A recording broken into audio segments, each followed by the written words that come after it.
Welcome MOTU fans to another Third Earth Reviews toy review, and today I will be reviewing the Masters of the Universe Evil Snake Man Tung Lashor.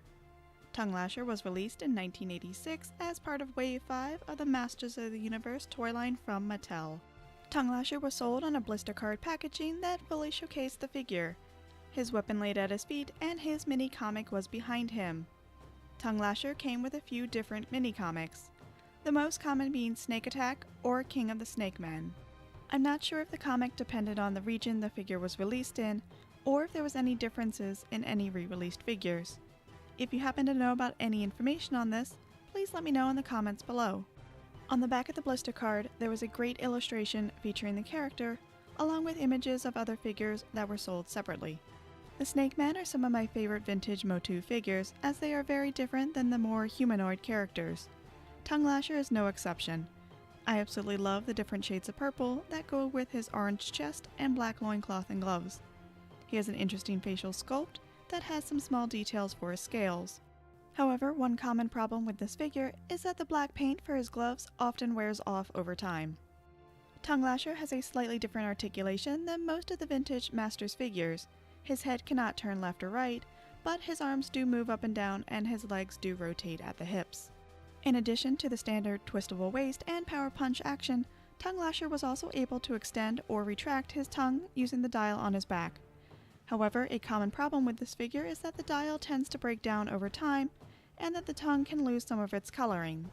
He came standard with a snake staff, which was made up of a solid purple plastic, and a dragonfly crossbow, which was made of a solid dark teal plastic.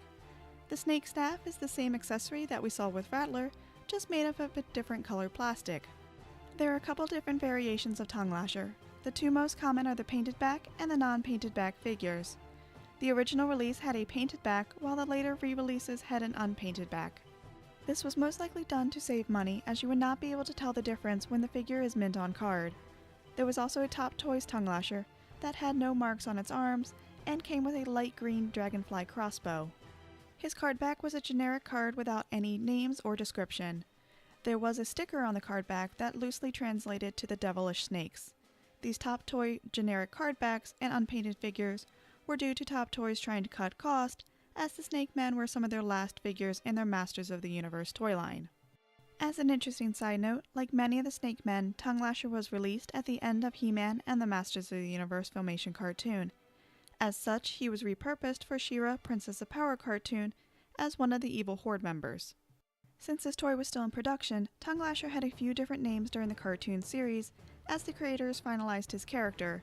The names were Tung, Tung Lash, and Tung Lashor. I hope that you've enjoyed this video. If you did, please remember to hit that like button and subscribe so you can check out all my other reviews. In my next vintage MOTU review, I will be taking a look at Scareglow. So, until then, this has been Third Earth Reviews.